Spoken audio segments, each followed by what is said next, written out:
Just like that, we're back on Chicago Hockey Radio. Lee Grossman, Justin Lynch, Tassos Kirkos, Raven Gasser on production today. How we doing, fellas? Everyone up. Oh yeah, no, doing swell. Yeah, I mean, it's a little annoying waiting for the Blackhawks to play again. They haven't played since Sunday. Yeah. And they don't play again until tomorrow, and then they don't play again until Tuesday. That should be illegal. One Blackhawks game the next 6 days. I'm not sure what's going on in the NHL scheduling committee over there, but yeah, I think we have a lot to discuss today. In the meantime. Yeah, which is pretty crazy. You know, not a lot of games, but we still have so many good talking points to bring you. Oh yeah, you know it. Speaking of, what is with that Rangers jersey over there? What's going on over there? Boys, chill out. Come on. I don't know if they can see. Oh, it's 88. Okay, it's Kaner. Fair enough. It is a nice. Come on. Keep it cool. Keep it classy. Relax. They could see that it was a Kane 88 jersey. Want to say welcome to any potential new listeners of the show that we may have. We realize that we're doing this Connor Bedard jersey giveaway right now. We will be revealing our word of the day a little bit later. But yeah, we realize we may have some new listeners to the show. So if you're a new listener to the podcast, welcome. We are here every Monday, Wednesday, and Friday. And we are here after every Blackhawks game with our live post-game shows. So welcome to the podcast. Listen to us 3 times. That's our thing. If we can get you to listen 3 or 4 times, you'll be locked in. Yeah, you'll be locked in. You'll enjoy what we have going on. We might suck on 1 episode, but there's no way we could suck on 3 episodes. Yeah, exactly. So we're like the Blackhawks. Like we have a bad performance, we bounce back, right? Exactly. Yes. Yeah. There's some nights where, we just mail it in, and no, I'm kidding. And there's some nights we're just locked in, dialed in. Yeah.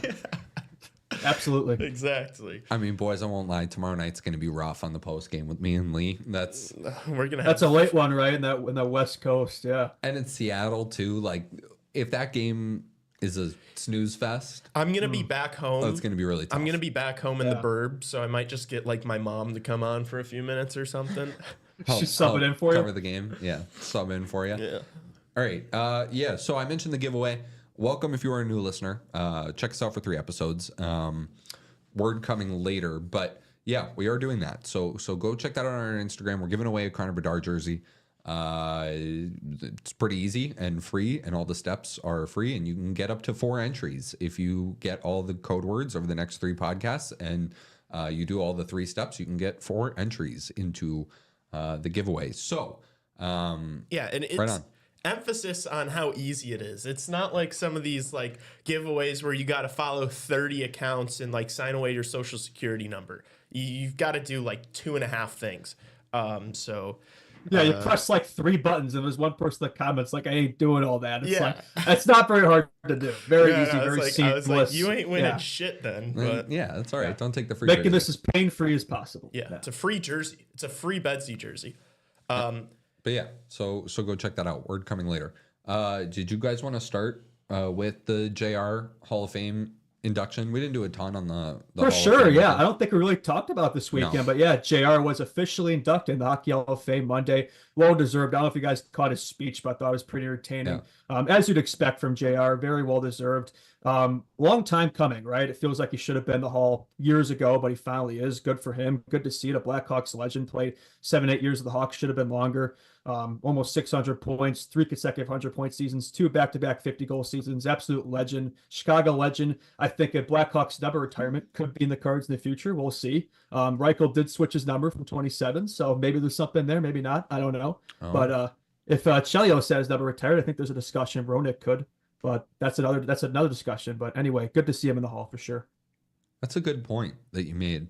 I saw bits and pieces of the Roenick interview. I didn't watch, or the interview, the speech. I didn't sit down and watch the full thing. The part about Doug Wilson was pretty cool. Yeah, that was touching. I wasn't aware of that. Yeah, neither was I. Yeah, Roenick gets a tough rap sometimes, and everybody has their demons, and everybody goes through some things, and right, and it's all about how you push through in spite of that, and if you can be a good person. And it seems like everybody still kind of really loves JR. It doesn't seem like there's a lot of like people that have any sort of personal issues with the guy. So yeah, it's just that he's inappropriate. Like nobody's like really come out and said he's a piece of shit. I love him. I think he's hilarious. Anytime I see him, I wish it would be sick if we could have him on like a, if Could he you could be on it. imagine? Yeah, like that guy's a legend, and I don't know if you guys saw the Chiclet Sandbagger with him and Timo Yeah, I did with Solani. Solani. That's like Yeah, one that of was the best. That's one of the one of best the best I've ever episodes. seen. I think second best after the Crosby McKinnon one. I think. Yeah. Yeah. So, Yeah. So it was cool. He's inducted into the Hall of Fame, and we quick Hall of Fame minute is so. I think next year's class is kind of all wrapped up. Duncan Keith, baby. Duncan Keith being one of them. So back-to-back years, you'll have a Blackhawk inducted. Carey Price is also eligible next year. I think if Shea Weber is a first ballot Hall of Famer, then Carey Price certainly is a first ballot Hall of Famer. Mm-hmm. I think Joe Thornton is eligible Oh, yeah. next year Oh, yeah. too.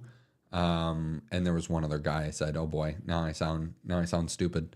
Yeah, those three guys for sure are slam dunks, and yeah, I don't know if you guys disagree at all, but No, I don't have any contention there between those guys. Yeah, no, I'd agree with all of those. In addition to Roenick, also I think Datsuk was one of the inductees. Definitely like Patrick Kane, the Red Wings. So good to see him. Yeah. It was funny. He had a funny quote. It's like, I want to thank all my opponents. I think he meant that in a classy way, but that can also kind of be seen the other way too. Yeah. Thank you to your opponents for making this Yeah. possible. But I thought that was pretty funny. Yeah.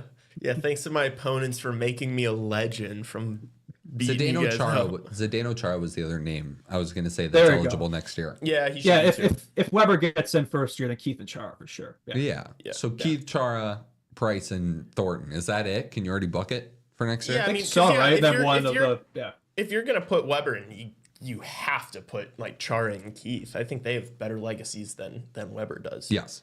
So Yeah, I think Weber's great, but I actually was a little surprised he was first ballot. Like, don't get me wrong, he's a Hall of Famer, but I was a little surprised he didn't wait at all. Yeah. That was kind of the story around it a little bit with Shea Weber, and I get why he is a Hall of Famer. he was a beast, man. I remember Oh, yeah. those like Nashville days. It was like that guy was scary. He you and know? Sutter were a ridiculous pairing, yeah. And that slap shot, oh, yeah. Yeah. Are Chara, you too. guys Yeah. super familiar with like the Alexander McGillney story and No. A little bit. who he was as a player and how good this guy was? And he's been and- snubbed from the Hall. Yes. Yeah. And they won't put him in, and I don't know why. Like, and everybody doesn't really seem to know why they won't put this guy in the Hall of Fame. It is a selection committee of individuals, and there is a certain number of people. I think it's 25. It's somewhere between 15 and 25. Maybe Raven can get a certain number on that. But I think it's some political reasons and not like Russian politics, because Datsuk obviously went in this year. Yeah. It's not like an anti-Russian bias from the Hockey Hall of Fame. I don't really know why they won't put McGillney in, but it is arguably one of the biggest miscues that the Hockey Hall of Fame has not. There are Yeah. 18 members of the Hall of Fame selection committee. Okay. Didn't they get a couple new ones? Yeah, I know Olczyk was added. Yeah. Olczyk and Jerome McGinley were added. That's right. Maybe they can write that ship. Yeah. But like, people are retiring. You serve like a 15-year term on the Hall of Fame board, and then you're done after that. Okay. Yeah. So I mean, McGillney was a legend. Didn't he have like a 70 Is it goal, former 130 point players? season or as something? a just- rookie, he scored 70 as a rookie. Is this committee, is it former Whoa. players or is it like just journalists? The player category, the builder category, and the referee or linesman. I don't know if that's the categories that they get, but it just says individuals appointed by the board of directors. So I think it's mostly former players and mostly distinguished players, right? I think Yeah. like Larry McDonald's are the main people. I know that. Yeah. Lanny used to be on it. He's now like Or their Lanny, main. yeah. He's like their Yeah. main. He's like their main ambassador. He used to be the president of the selection committee and all that. But yeah, okay. So McGillney, yeah. I mean, these numbers are crazy. Okay, so no, it wasn't as a rookie that he scored 76. I'm sorry. I think you're thinking of Solani, yeah. I was. I thought that Yeah. I think they did it in the same season is what it was. Yeah. But Solani was a rookie that year. But he had 76 goals in 77 games in the 92-93 season. Yeah, I don't know. Over 1,000 points, right? Yeah, over a point per game. Yeah, it seems pretty like, yeah, he should be in there. There's no reason he shouldn't be. Yeah. And it's also just like the whole you guys should like watch a doc on it because there is some good stuff out there about the McGillney story and his defection from Russia and how Russian players back then used to have to give a portion of their salary to the Russian government, and McGillney was like, "I'm not doing that." And That's pretty cool. yeah, That was a big deal, like the late 80s, early 90s, kind Yep. of coming out of the Cold War, like of players defecting. Yeah, it was difficult for some, right? Yeah. he was one of the first, if not the first. So Yeah, so I could see that could be a tricky situation. Yeah. yeah, I think it's cool. That's so weird then that like, North American players would be like, no, he shouldn't be in the Hall. Yeah. It's not like Putin controls who goes in the Hockey Hall of Fame, Well, unfortunately. Anyway, moving on. no, hold on. I want to stick still- with Hall of Fame for 1 second here too, just because like I did want to note too that Colin Campbell got into the Hockey Hall of Fame, and Steve Dangle does a lot of really good talk about Colin Campbell on his show. I want to point that out, and that guy's like kind of slimy. And that guy is not like, there's evidence, his son Greg Campbell used to play in the NHL, and Sure. there were, emails exchanged about the officiating in games that his son was playing. Like, we're talking, some pretty wild stuff. So just Like tampering or something? I would suggest like listening to some of Steve Dangle's content about it, because it's Okay. Oh, man, I'm not they familiar. Yeah. They have a really good and well-formed thought about it, and Steve Dangle talked about him being inducted into the Hockey Hall of Fame and how just it's kind of a misstep, and like JR could have been inducted earlier, right? And yeah, I don't know. McGillney should be in, and Pat Burns should have gone in, or Pat Quinn should have gone in before he died, and all these guys. So just a few missteps by the Hockey Hall of Fame, and yeah, but it's cool to see JR in there. Oh, for sure. Yeah, he had to wait far too long, but good to see. The other thing, the last thing, and then we can wrap on this, but JR, well, the JR thing, it's like in the pantheon of American-born players, he was so good. Yeah. Yeah, it's like fourth all time in scoring. Yeah. Still, right now, Yeah. among Americans. So, and you got like Kane's above him, correct? Yeah, he came second. Yeah. Kane's second right now. And how far back is he from Mike Modano? Do we know? It's less than 100 because he's closing in 1,300, but Is Donald's he? what, 1,370, so probably like 80 away or so. So maybe next season, maybe he could top him. But yeah, Roenick is such a big part of like the U.S. hockey story too. That's kind of like, that He and shouldn't go Modano in unsaid. the 80s were a big deal in the 90s, kind of bringing it along because USA hockey like wasn't really prevalent back then, and those two are really big and kind of putting it on the map, right? The 90s, the 96 World Cup hockey. I don't think Roenick was on that team, but that was a big tournament for the U.S. to kind of bolster their spot on the international stage. It's been clicking ever since then. And that also tells you how good Modano was, because in that Sandbagger, JR was talking about like how before the draft the media was like who's better, which American's better, JR, and he's like I knew he was better than me.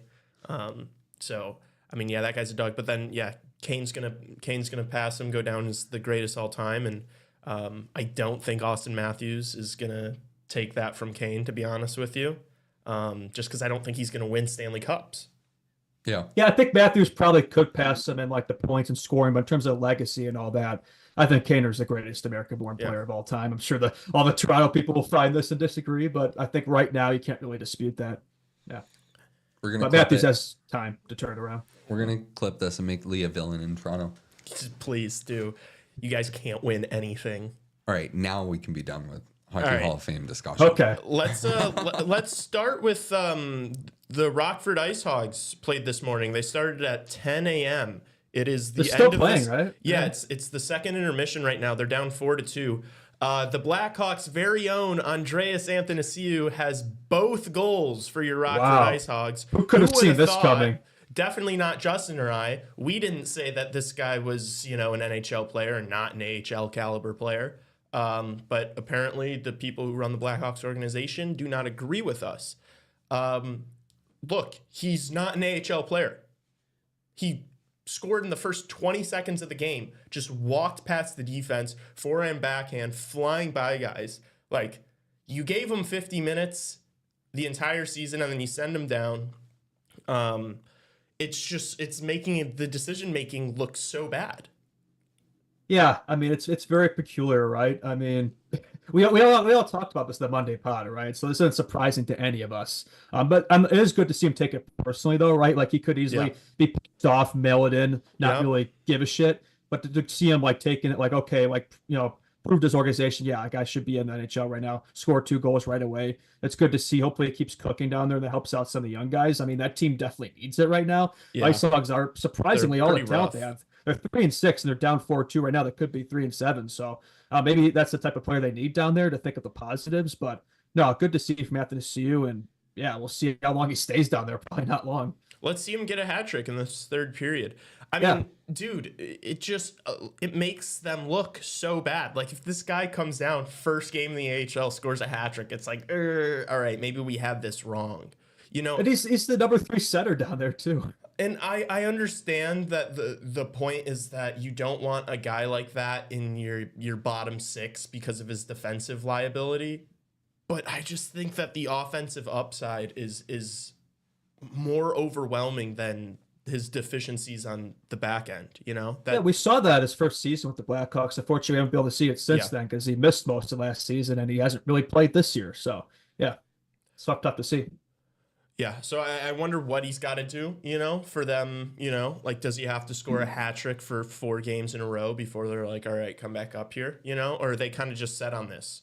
I saw that the contracts, the salary hit goes down from like 4.2 to 3.1, but it's like you're still paying a guy 3.1 to play in the AHL. No, you're still paying him 4.2. You're still paying him, but the cap hit is 3.1. But you're still paying. You got $1 million it's off. the same money. Yeah, I understand it's the same money, but I don't give a shit about that because it doesn't go to the cap. No. So like I don't care about the Wirtz's pockets at all.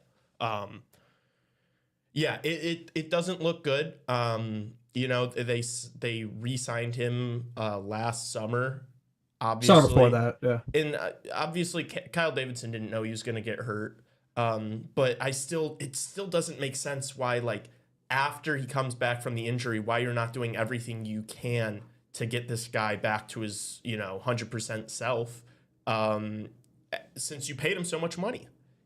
So I just think it makes them look really bad. And then it makes me start thinking about like the other contracts kind of that we've signed recently. It's been a few questionable ones. Like the TJ Brody one now is looking horrible. It looks horrible now. What do you think it's going to look like this time next year when we still have this guy on the book? Because that's not a 1-year deal. That's what, like a 3-year deal or It's something 2. like that, right? It's 2 years. It's okay, next. 2. It's this year and next year. Oh, great. We get to suffer with him for another year. Great. Another year, and it's like, let's be honest. Hopefully, if things go how we want them to, he shouldn't even be in the lineup next year.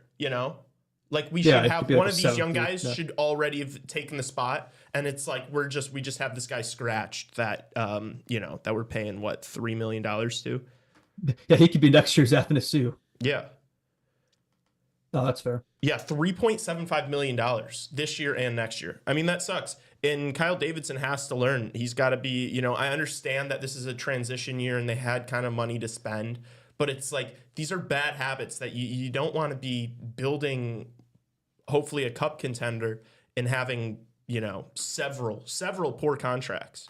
Well, I think it's good for him to learn this lesson now, right? Like this is the time to learn that lesson of all that space and where this team's at. Then later down the line, when like those contracts would actually be hurting us, right? So I suppose it's a good time to learn, and hopefully he adjusts in the future for sure. I'm sure he will.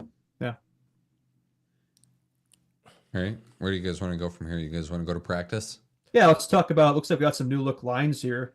Once again, always switching the lines around, but we got Kershev and Tavo back up there at Bedard. Interesting note, Ben Pope has Bedard as the 1C, and most people do, but Romeliotis has Bedard on the wing. So I'm not sure which of those two is right. It's not the first time those two have had differing line combos in their tweets, but we'll see how that works out. Yeah, Hall, Flino, Bertuzzi, that's still a second line. Nothing's changed there. Donato, Dickinson, Anderson, and Reichel's back as the 4C, Maroon and Smith, so they've gone back to that. But and yeah, it looks like Martinez will be back because he's with Jones, so about time. Vlasic, Murphy, Kaiser, Brody. I imagine Mrazek starts tomorrow. But yeah, some new look lines. Let's keep it let's just keep it consistent for a few games, right? Let's let it fester. Yeah. Let's let guys build chemistry, especially at Bedard. Like Bedard's had different wingers on his wing, like every game this season. It's difficult for him, right? So let's keep that first line especially just intact for a while and just get him cooking, right? I completely agree, and I think it's really important. I don't even care if they start getting beaten up on in the next two games. Like, keep them together. Let them play. Keep Bedard with the same couple guys over an extended period of time and see what happens. Like, stop. You can't keep line juggling with them because you're kind of just wasting time. You're not going to see something click right away. It's not like you're going to throw two guys on the line with them and then first game they're going to all have 2 goals. I won't say it. I do think. Sorry, Rob. I do think No, Seattle is a good game to kind of try this out, right? Yeah. Betsy, Kurashev, table. I don't normally like 3 skill players that have the same line, but I think it gets a team at the crack, and that line can actually produce, right? Because they do give up a few goals, or goaltending's not the best. So I think that's a team you could probably expose from that regard. Similar situation as us, right? We've seen them try that line against teams like the Stars. So that's never going to work out, right? But against a team at the crack, and I think that line could cook, and hopefully we could see Bedard score more. That'd be nice, but. Yeah, to your point. Bottom 6, you know what I'd like to see in the bottom 6? I'd like to see the third line be Donato with Reichel as the center, and then Smith as the right wing, and then do Dickinson, Maroon, Anderson as your fourth line. Yeah, I don't dislike that at all. I mean, I think with Reichel, it's like he's looked good on that fourth line, but it's the fourth line. I think he was bumped off the power play too, so it's like now we're barely playing this guy who's looked like one of our better players. But you put him with Donato, who's been producing the way he has, and Smith, he's had good chemistry with. That could be a good third line. Mm-hmm. I watched a video yesterday, like a Taylor Hall kind of trade rumor video between like either Buffalo or the Devils. That's also something we need to keep in mind. And we talked about it earlier in the season, wanting Taylor Hall to do well and maybe playing him on the first line top power play unit, just because we're probably going to shop him. We're probably going to trade him during the trade window. I would assume this season, like during the year. We say that, but it sounds like Taylor Hall himself kind of wants to stay, from what I've heard. But I don't know if he well, yeah, agree with that just because a player says that's that. That's not how the business works. I know. We need more from him, though, right? Like the way he's playing now, it's not really good enough to get something decent return, right? So, which to that point, maybe you put him up there in the top line with Betsy, and we haven't really seen that consistently to get him going. I think I want to push back on that because I think you still can get a really good return from him just because of like the body of work and like what he's done throughout his career.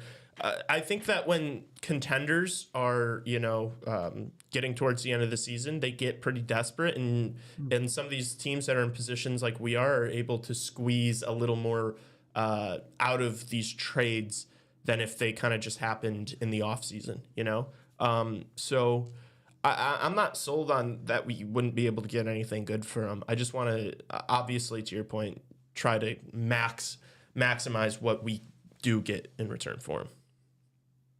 That's fair.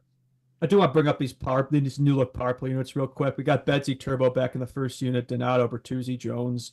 And then the second unit, we got Hall, Kurashev, Smith, Maroon, and Vlasic.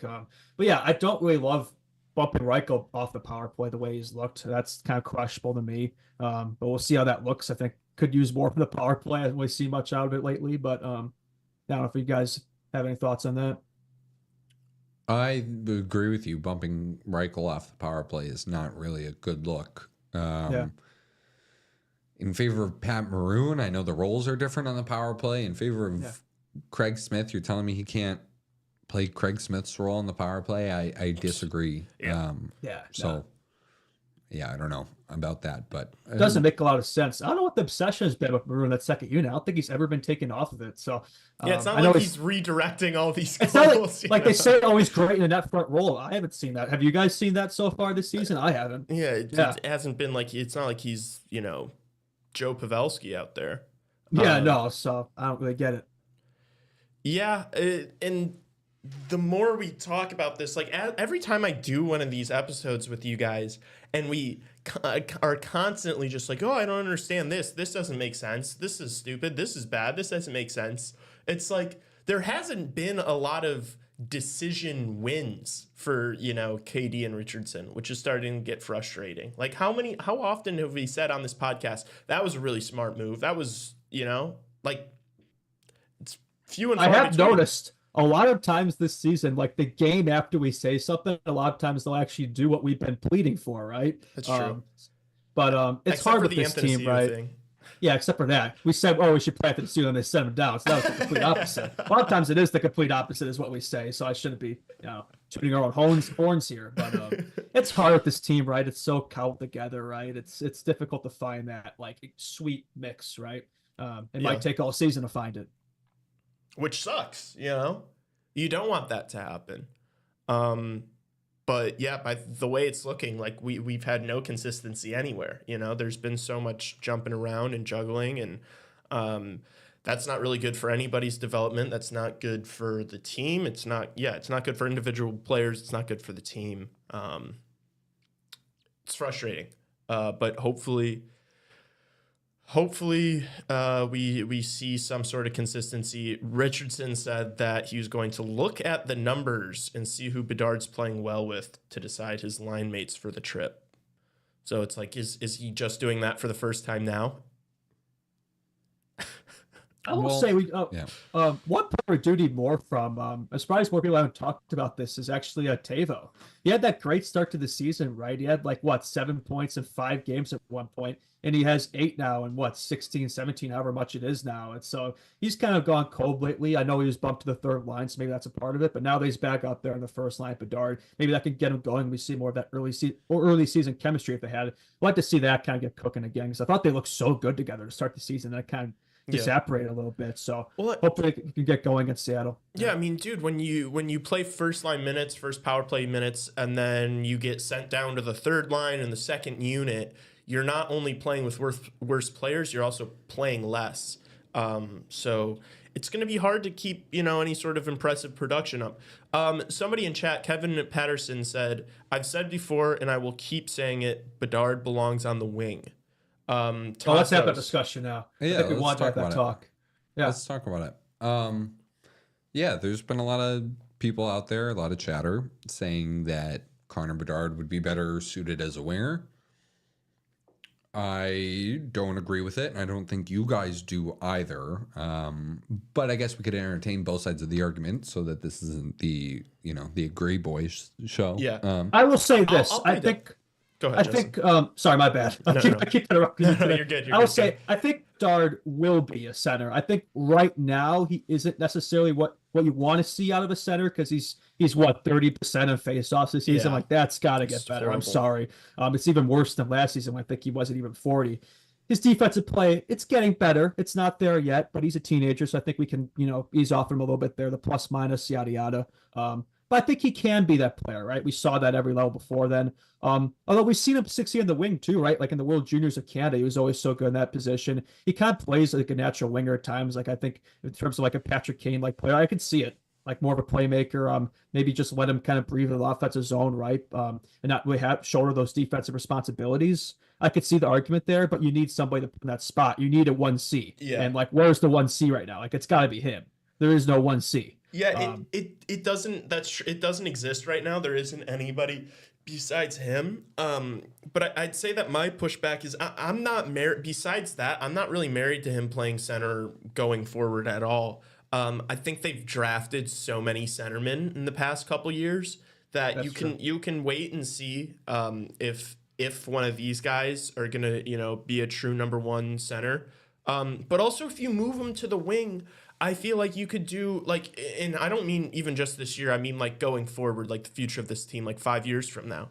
If you have like 2 second line centers, you could play one as the 1C with Bedard on that first line. Like I feel like that would still be as well as if you have another good winger like a Porter Martone or something like that. I think that it would be fine with him not being a true centerman. And then later in his career, if he really develops, that edge and the defensive prowess and he gets better on the faceoffs, then you move him back. That's fine. But I don't want to force him into roles where he's not excelling at. That's a fair point. fellas. Let him go crazy. This is loser talk, in my opinion. What? This idea that Connor Bedard should not be playing center Why is it so important? because there's responsibility on the ice. There is a certain vision and skill set that he has, and it's about the defensive responsibility. It's about the portion of the ice that you are covering. And I think it's also from the mindset with which you attack it. And Connor Bedard, I don't know, we didn't mention this, right? He's on the cover of Chicago Magazine for the month of... That's right. Ferris Bueller's Day Off reference. Pretty cool. Yeah. That was a cool crossover of all picture. time. That was a cool picture. But, you know, like, he wants to be the guy. Mm-hmm.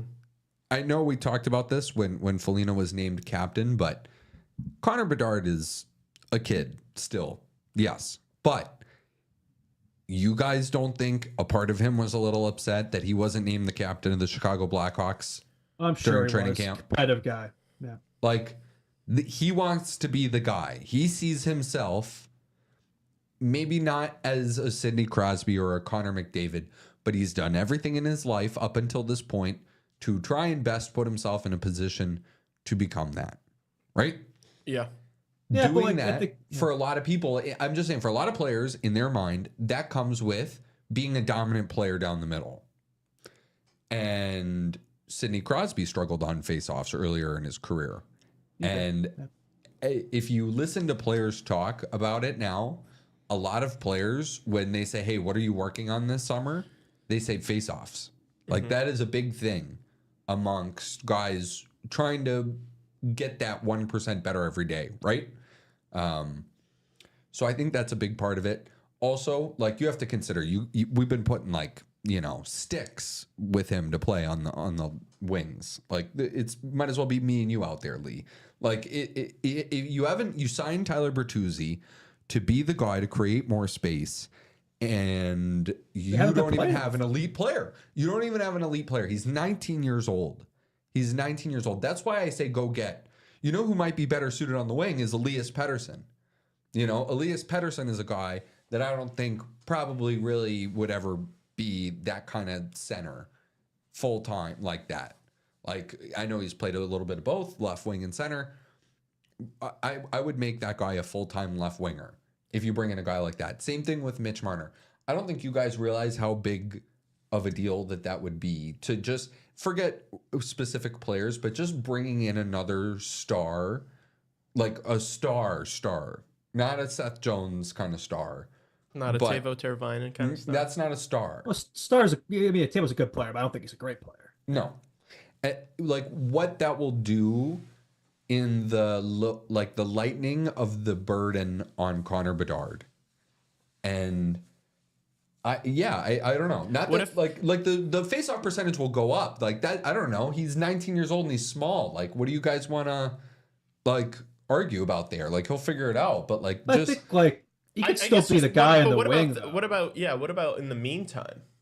in the meantime, In the meantime, You just let him keep trucking on. Yep. I don't hate it. I mean, that's probably what they're going to end up doing. What if you go out after the season and offer sheet Wyatt Johnson on the Dallas Stars? Are we back to this? What if put out some ideas here. what if you offer him $9 million? Have him come over and be the 1C. Frank Nazar plays 2C. Bedard can play wherever he wants. I think we're dreaming here a little bit. I mean, I think we're dreaming here a little I'm bit. serious about the Wyatt Johnson offer sheet. I don't think there's really any good reason to say no to that. Even if they match it and you make them pay more than they want, that's a win. That'd be an insane compensation to give up, though. Yeah. What a 2025 first and second. I've been stressing this so much on the show is that this season, this off season should be like our last. Like, this should be all the chips we need. We have so many guys that we've drafted in the past couple years. Let's have one big splash in free agency, one last big draft, and let's go try to win. How much are you offer sheeting Wyatt Johnson for? $9 million, not 9.1. Even? Yes, 9 even, so that I you can't wait don't to hear have this. So if you offer him over 9.1, you have to, and he accepts, you have to give Two correct me, firsts. 2 firsts, a second, And a third. and a third. If you offer him lower than that, you offer One first. 9. It's just In one next year's, first. in the And 26 draft, and it's, or? and it's 5. 25, Or 26. which hopefully next year Oh. we're 26. 26. Okay, even better. Yeah. Yeah. Oh yeah. So that's next year. Yes. Yes, so the 26 draft, which hopefully we're not even in the bottom 10 next year. So it's like, we're giving up the 18th pick, Yeah, like I've talked about this, like this 25 draft, I think you agree, like this should be the last big haul, the last big heist, right? And then we could start cooking. And then get Bedard that complimentary piece next offseason, right? Or this offseason, the way we want to look at it, I don't think that's really like, oh, right now, right?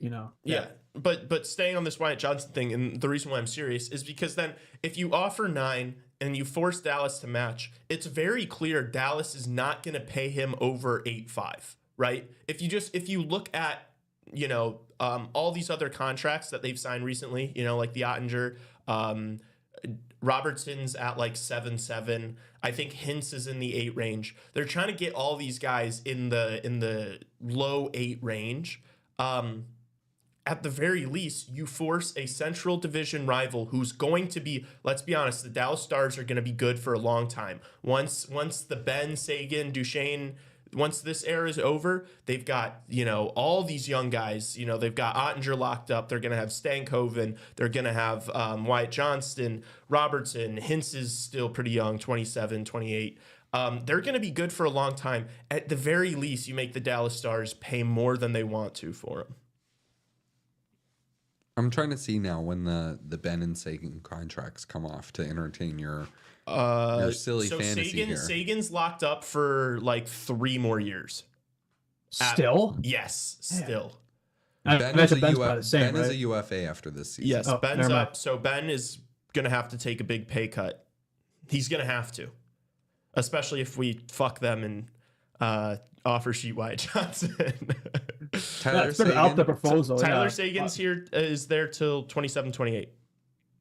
Well, That's he's his not UFA signed year. for that year. Yes. Yeah. So they've got him for 2 more years after this one. Yeah. Yeah. So maybe. Yeah, I don't know. It sounds great, but I don't know. I think we're in dreamland over there, as Tassos Yeah, I would say. I don't know if you guys ingested some edibles before this show, but yeah, I don't know. But so other than Dreamland, like, can you give me a good reason? Like, is it because you don't want to give up the picks? Is that why? Can we like actually give a good answer here, other than saying that someone's dreaming? Well, just an offer sheet for somebody of that caliber. I don't know. This isn't like Philip Broberg and Dylan Holloway we're talking about here. Like, I know it's Wyatt Johnston. You have all this draft capital that you've accumulated over the past few years. Let's use it. It would take just a big set from Kyle Davidson to do that. And we saw this past draft, he tried to move up and get 2 top 5 picks. He tried to get Ivan Demidov and Lev. That's what I think you're more likely to see, though, is a trade. Maybe if a big free agent goes to market this summer, like in 2025 or 2026, them throwing money at a Rantanen or right? I could see that. yeah, I'd be more down to that. And then you're not giving up, ton of assets. Are you more down with giving a 28-year-old Rantanen over a 21-year-old Wyatt Johnston? Maybe you do both. Like we have so much young players, though. I think you kind of need somebody like a veteran like that, like our Hossa. We've been talking about the Hossa. There's the Hossa. Yeah, that would be. Yeah, that would be like. But we're not. No disrespect to Marian Hossa at all, but that could be better than Marian Hossa. Chill. Miko. Chill. Miko Rantanen's not Marian Hossa. Come on, 3 cups. Let's relax. One. I think Hossa may be a more complete player, but Rantanen on offense, man. Oof. Yeah, I don't know. My whole point is that it's a chess move that blatantly hurts someone you're going to be contending with in your division for years to come. Yes. It hurts them, If you Taking make Rantanen would be another divisional chess move. if too. you make them pay Wyatt Johnston more than Rope Hintz, Jason Robertson, and Jake Ottinger, that's an awesome thing. Because guess what? If they match it, you don't lose anything. So I guess the effort you're saying doesn't cost anything. Yeah. And then if you get it, it's like, I don't know, unless you think you're going to get your superstar to go with Bedard in the 2026 draft at like pick 15, then if you think that, then yeah, sure, maybe don't do it. But Hopefully they get that this year's draft. Yeah. I don't think that's going to be the case. So if I'm willing to trade up, if I'm willing to trade the 2026 draft picks for a higher draft pick this year, which I'm willing to do and I want to do, I'm willing to do that for a 21-year-old Wyatt Johnston. All right. Fair enough. That's the point. Sorry, I'm comparing Mikko Rantanen and Marian Hossa right now, seeing what the points per game is. Rantanen's also played like his entire career with Nate McKinnon. Yeah. He Yeah, has they put Betsy and they'll put the same production. boys. No, I know. I'm just in the Hossa Rantanen comparison here is what I'm talking about. Yeah, if Rantanen plays the same amount of games, he'll finish. I mean, if Hossa played a lot of games, even if he plays less than that, he'll pass. You know, he just is playing at a higher points per game clip, 1.09 to like 0.85, Yeah. 0.87 here for Again, Marian Hossa. he played with Nate McKinnon his whole career. So Yeah. It's gonna No, be I'm fun. You know. I hear you. I love Didn't Jonathan play with Taves, Shane but he's not. Taves, He's not a Jonathan Taves is not a point getter the way Nate McKinnon is. You know. Yeah, more of a two-way player, Bergeron. Yeah. I could put up 50 points on Nate McKinnon's line. You know what though? Did he even skate? No. And you could put okay. I forgot that Marian Hossa had a 100-point season with Atlanta. Yeah, most of his offensive He was production actually came unreal. before the Hawks. Yeah, more of a defensive. I mean, he could produce at the Hawks, but more of a two-way guy. Yeah. Yeah, he was like the only thing breathing life into that Thrashers team. Yeah, no, for sure. Some of those Thrash teams are actually pretty decent though. But yeah. Thoughts tomorrow versus Seattle? Yeah, I mean, I think that's definitely a game the Hawks can win, right? I mean, let's get back-to-back wins here. Seattle's in a similar spot with us standings-wise. I think our teams actually could argue better, to be honest. And just the way they play, I think the Hawks can kind of expose them. You know, let's get some goal scoring here. Let's get Bedsy to pop out. I think it's a winnable game for sure. Yeah. Yeah, I would love to see them go win that. They've had a couple days off now. You know, hopefully recharge the batteries. If I'm being honest with you, and I hate to be pessimistic, but I think that it's more likely we see another slow start, you know, going on the road after a few days off. I wouldn't be surprised if we have a sluggish first period. And if it's the case, I just hope we don't go down too bad early in the game. And are able Hawks to had stay had some issue in Seattle land lately. They got blown out there last year, I remember. And yeah, it's a late game, so we'll see. And hopefully it's not another sleepy game like some of those West Coast games were. Hopefully they show out. But I don't envy you guys in that post-game show, but it's not a good game. Hopefully it is, though. Yeah. It's all about the start for me. You got to start on time tomorrow. None of this like waiting into the game until, you know, the 35, 45 minute mark. I agree, but as I just said, you see it all the time when teams have big layoffs, and then you go on the road. It's hard to start fast, you know, because you haven't done it for a few days. But obviously, I hope I'm wrong. I think the Seattle team is the definition of mid. Yeah, for sure. So, you know, it's not like we're climbing Mount Everest here. It's the Seattle Kraken. So let's see some life. I think there's some players we all want to see that first line click. I personally want to see Taylor Hall do well, and Lucas Reichel. Yeah. I'd say those are the guys I'd like to see succeed the most here. For me, I think Kurashev, fresh off an OT winner, back on the first line at Bedsy. Like, let's see that connection look like it did last season. Big game from those two. Bedard, let's get on the board, right? It's been a while. Let's put multiple goals. Why not? Tavo, too. Hardly done anything lately. Let's see that first line cook. Yeah, 100%. I'm with you there, brother. And plus, like, you're coming off, like as you said, 3 days off, and then you have 4 days off after that game. So it's like there is nothing to conserve. Lay everything you got in the line for give this it game. all. Give it all. Right. Give Exactly. it all. The effort should be, you know, you're playing a team whose top scorer is Jared McCann. Like, come on. Yeah, the Kraken are bad. Come on. Yeah. They're bad. All right, we're gonna wrap it here. We're gonna go take a break, and we will come back with NHL Hour. Stick around for our jersey giveaway word. We'll be back soon. Hell yeah.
NHL Hour, Chicago Hockey Radio.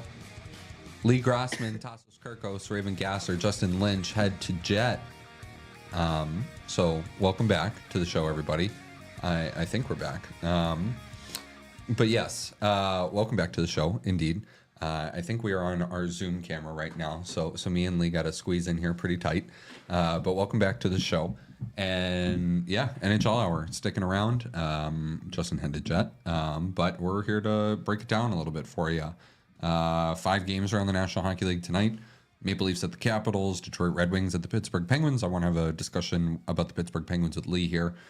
And a few other games on tap too. We'll get to maybe the Kings and the Avs a little bit. But how are you feeling? NHL. Yeah, good. A couple good games last night. I followed the Jets Rangers game. I feel like that was probably the best game of the evening. And then the Devils were able to beat my honorary Florida Panthers. There was an insane scrap in that game. Yeah, Jonah Gadjevic just chucking them. They were just throwing bombs. Who not was much it that he defense. fought? I'm trying to. Brendan Dillon. Oh, well, yeah, it was Brendan Dillon. Yeah. Yeah, that was awesome. Those guys were going at it a little earlier too, and Dillon was mixing it up. He's pesky. He's a pesky guy. He's a rat. What else? Oh, Connor McDavid. I said it on the morning show yesterday. Shameless plug. Good Morning Hockey. Catch me every morning, Monday to Friday, on the Alithio Network. So I said it yesterday on the morning show that Connor McDavid could score 5 points yesterday against the Islanders. And he almost did. Yeah. He almost did. And Raven and I watched the highlights this morning again, and he wanted it really bad. Yeah. You could tell he wanted to get 5 in the game and just be done with it and move on. And yeah, he was close. They won in overtime. He was in on every goal. And I also said it on the morning show today, too, talking about it, that Draisaitl and McDavid might be the only players in the National Hockey League that can win you playoff series. Yeah. Right? Are you talking about like 2 players together? Yeah. The only other 2 I would argue would be those fellas in Colorado. McKinnon and McCarr? Yeah. Maybe. But they weren't able to do your it against point, Seattle last time. You're right. And I mean, that's kind of like how they have won playoff series, is just those 2 doing everything. Connor McDavid, like as I've mentioned it multiple times, I'm an avid sports gambler. Connor McDavid's point prop in the playoffs is like over 1.5, and there's no juice on it. Like, you make no money betting on Connor McDavid over 1.5 points in the playoffs. That's insanity. That's the best player ever is what that is. It's a different level with those 2. I saw I think it was a power play goal that Draisaitl had. I don't think it was yesterday. I think it was 2 games ago, where he was just like in his office on the right side and just did some absolute wizardry. I mean, maybe one of the best duos ever. Yeah, I agree. So, and Draisaitl said today it's not greatness, it's stuff of legends that we're watching here with Connor McDavid. So I think pretty cool. Yeah, it is pretty cool. And Draisaitl is no slouch himself either. No. That guy puts pucks in the net unbelievably. Just any angle, Top 5 in the league. Yes. At what? Player? Yeah. Oh, yeah. Yeah. Yeah. Top 5. Come on. Yeah. McKinnon, McCarr, McDavid, Draisaitl. Realistically, yeah. Austin Matthews. Austin Matthews. Maybe. Yeah. Or Cooch or something. Yeah. Yeah. I think that's pretty cut and dry there. All right. I don't know. What are you looking at tonight? Are you looking at, I mean, I do want to have a discussion with you about the Pittsburgh Penguins. There was a trade between the 2 teams, the Capitals being the other team we could touch on a little bit. We have quite a bit with Ovi, and they played the Maple Leafs tonight, who got pumped by Ottawa yesterday. But the Pittsburgh Penguins, they're moving off of Lars Eller. They trade him for a 3rd and a 7th, I want to say, or a 3rd and a 6th, a pick that originally belonged to the a 3rd and a 5th, maybe. And one of the picks originally belonged to the Blackhawks, actually. And Yeah, I don't know. They're just seemingly wanting Kyle Dubas to move off of pieces. Like he's ready to sell anybody that isn't 87, and I don't know what you really think about what's going on in Pittsburgh, because does Sid stay? He is going to stay, I think, is what everybody kind of assumes, but yeah, I don't know. Yeah, Super jittery right now too. Dude, me too. Are you? No, you're super jittery right now. Yeah, That's what I said. I always am. Sorry, I'm moving. Dude, it's a shame for 87, right? Obviously, arguably the best player ever. I wanted to see a move kind of like Patrick Kane and go ring chase. I think that would have been good for the league. But he's loyal, I would argue, to a fault. Let's be honest. This Penguins team, this core that they have still wrapped up, I don't want to be disrespectful, but it's a retirement home. They're not going to win a Stanley Cup. No. This core is not good enough to win a Stanley Cup. If I was a fan, I'd be like, yeah, sell sooner rather than later. Let's get this going. Let's start over here. Can you do a full rebuild with Sidney Crosby on the team? Yeah, because he's only at like 8.7. No, I mean, like, can you be bad enough to be picking in the top 3? Oh, yeah. With Sidney Crosby. Yeah. If you traded away some of those other assets that they have, yeah, like Stid, even if he's at a point per game clip, you wouldn't be able to keep that team anywhere near 500. So, they'd definitely be probably bottom 8 in the league. Yeah. Yeah.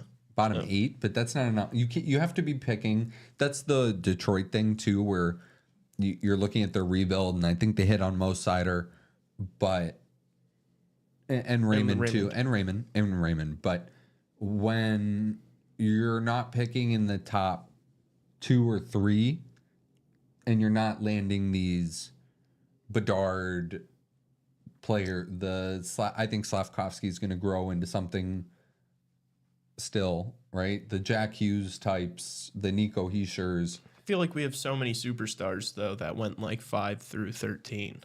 The NHL probably is like the biggest league that needs to redefine what superstar is, and like versus a star, and yeah, like who are the guys that are superstars versus stars? And I guess you have the problem with the NBA too, but it's like you have to, in order to do this, you have to define what superstar is. Like I would say Adam Fox is a superstar. Yeah, I guess people consider him top 10 in the league. When I've watched the Rangers so much at the end of last year and like the playoffs and stuff, and like I know he was a little injured in the playoffs, and he did average, I think he was like pretty close to a point per game. But when I watch Adam Fox, he doesn't like dominate play like the way a Quinn Hughes or a Cale Makar does. Like those guys are different. Like they hang onto the puck a little more or a lot more. And yeah, but he doesn't manipulate the game in the same way they do. So I don't even like putting them in the same conversation as those two. My honest opinion. Yeah, please. The Rangers aren't as good as people think. I think they're in that group of teams that can win the Stanley Cup, but I think it's largely a Shesterkin factor.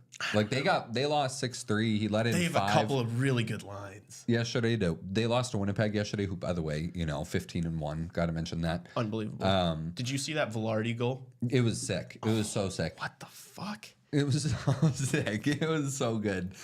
But like Winnipeg is firing, but even though he let in 5, like he made some unbelievable he made some really unbelievable saves. And man, I watch the Rangers and I think of how many guys that, this sounds brutal, how many guys aren't playing up to their potential, and I like, man, Kakko was such a mess. Yeah, that was a miss. Kakko was such a mess. And I know he puts one in the net yesterday, and he's standing in front of the net and he's pushing away, like somebody's up against him and he's really just working hard. But like that guy has not been able to show that he can consistently do it.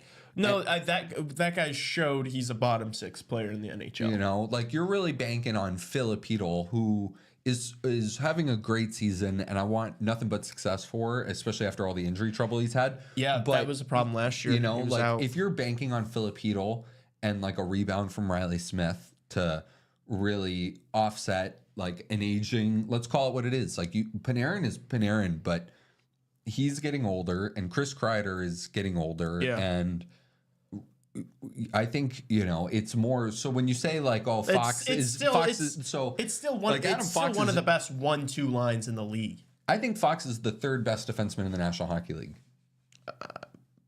I'd argue maybe Roman Josi, but sure. Yeah, he's 3 or 4. I think if I were starting a team tomorrow, I'd pick Fox before Josi. Well, yeah, because Yosi's significantly older. Yeah.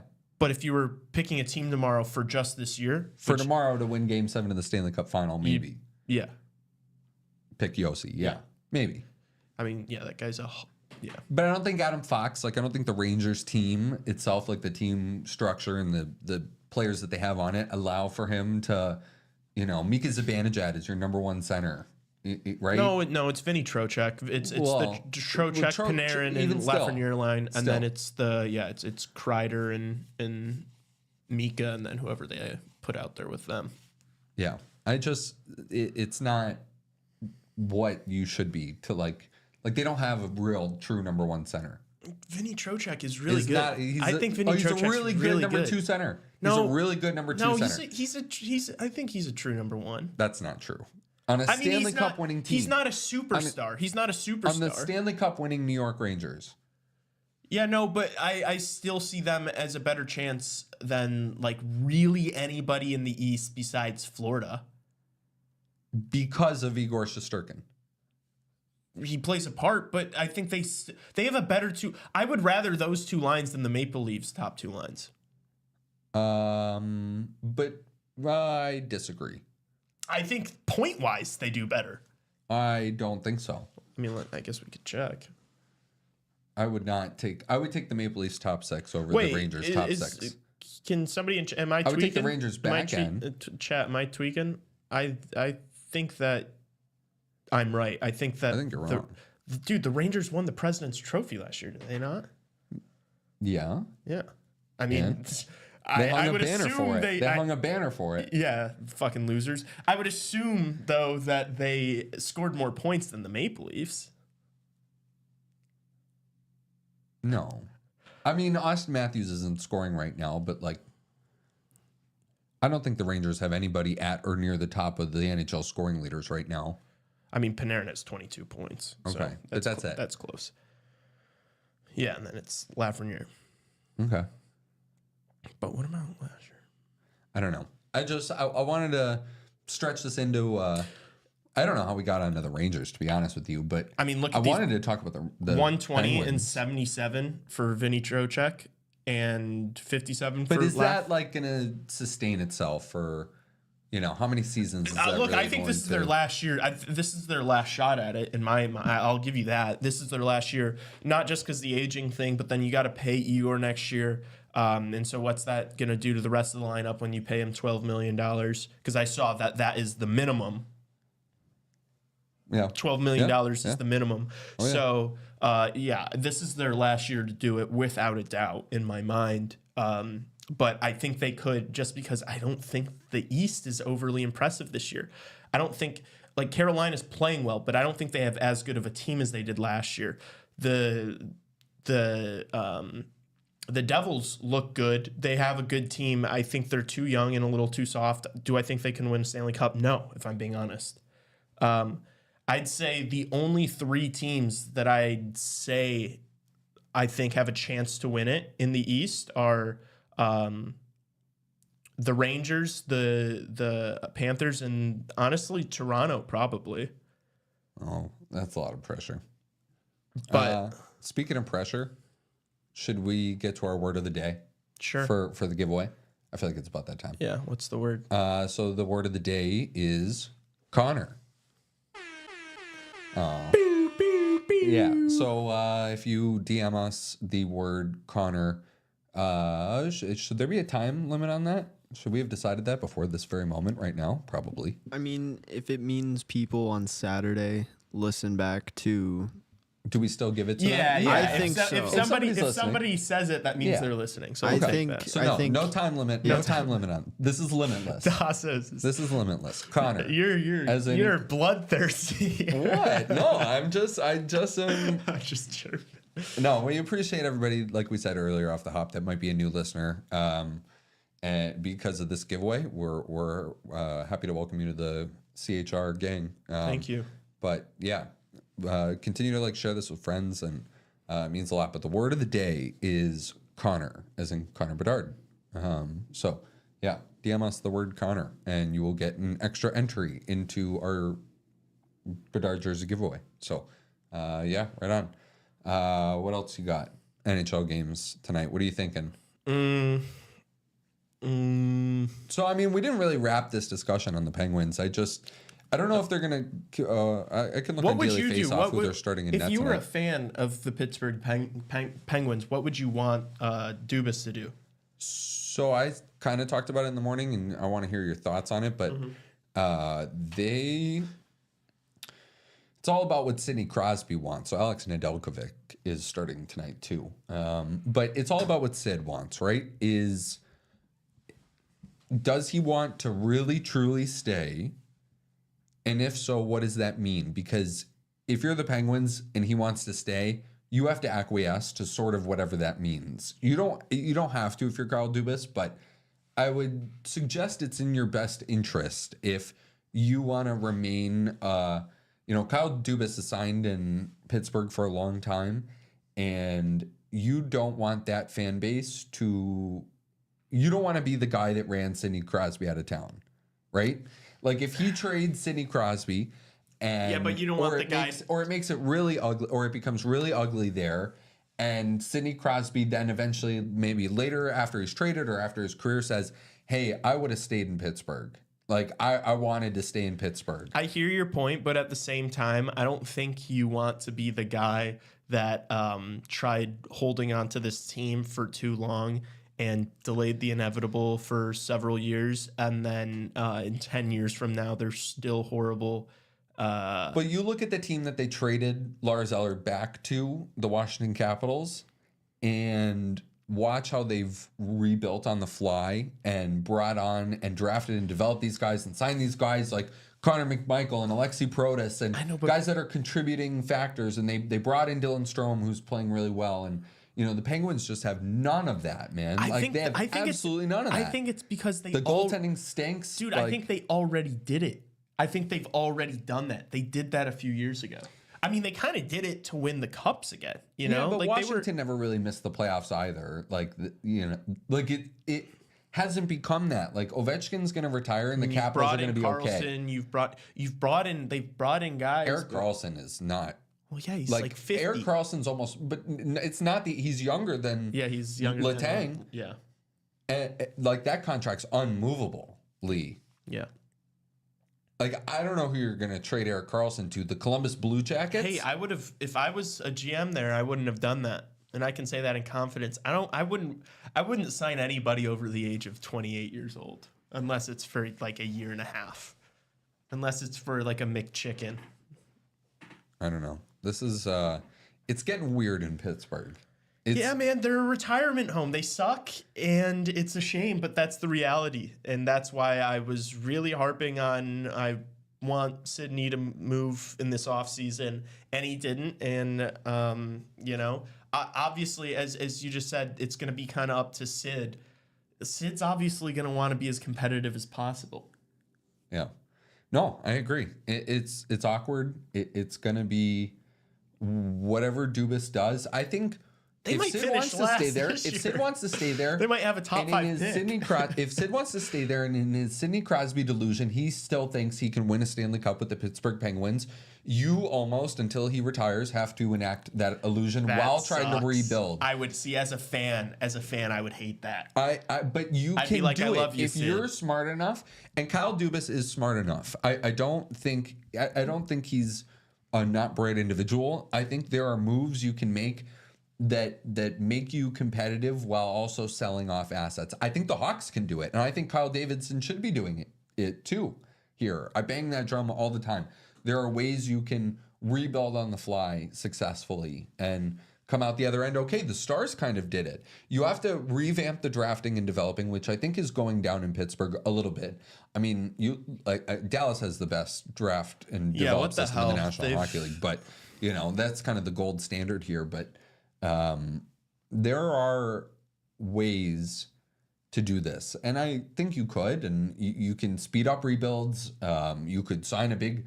If the Penguins sign Mikko Rantanen, right? I don't think that's going to happen, but maybe they do, and maybe a couple players turn into studs a couple diamonds in the rough, and Rucker McGroarty too, right? I mean, but you look at right now how bad did that prospect kid cap? pool. How bad did that kid cap? What do you mean? Leaving Winnipeg to go to this Pittsburgh team? Yeah, that sucks. Yeah. You missed. He's a Wilkes-Barre Scranton Penguin right now. Yeah, right. Could have been the team with the best start ever. Imagine that, the guys that requested to leave their teams. Yeah. Cutter Gauthier doesn't have a goal in the NHL yet. Yep.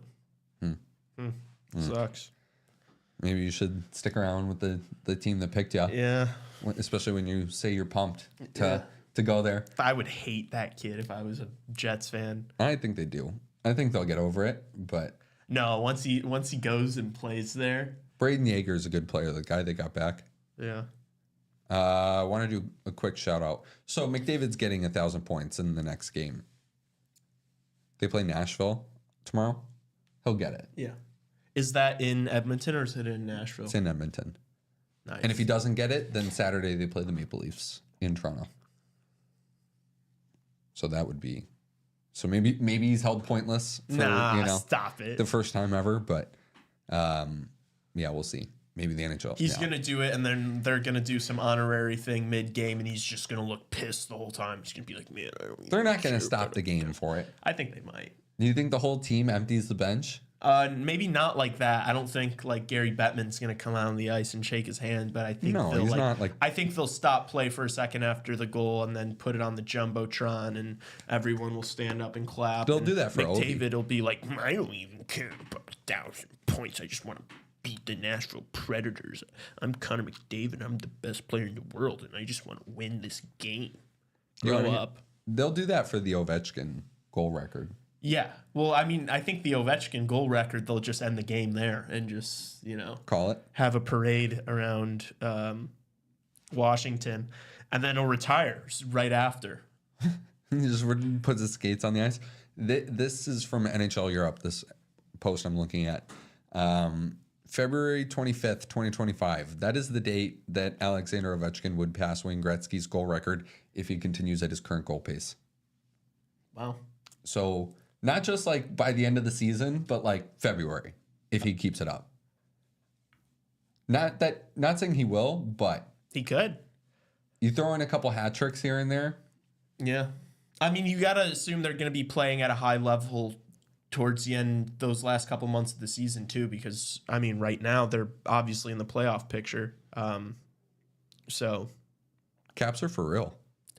I think so. I don't think they're for real. No. I think they're for real good, maybe good enough to make the playoffs, but I mean, they're not going to win a series. Maybe. No. Maybe. No. I like where it's going there. I mean, I'd love for them to make the playoffs so that, especially if he gets the goal record, everyone will be pumped on them. The line will be, somewhat close, and I'll be able to bet on whoever they play and win money. So, all right. I think that's it. Yeah, right? I don't have much more. Anything else? All right. That's going to do it from us here. We will be back Friday for the podcast. You can catch me. You can catch me and Lee doing the post game tomorrow night, giving Justin the day and the night off. But he will be back Saturday for the post games, and he'll be back Friday for the podcast. So plenty of us to go around, trying to spread out the nights off. So it was Justin's turn for a night off. Totally. Yeah, he's been killing it. So yeah. But yeah, we'll do the post game tomorrow, and we'll be back Friday for the show. Peace out.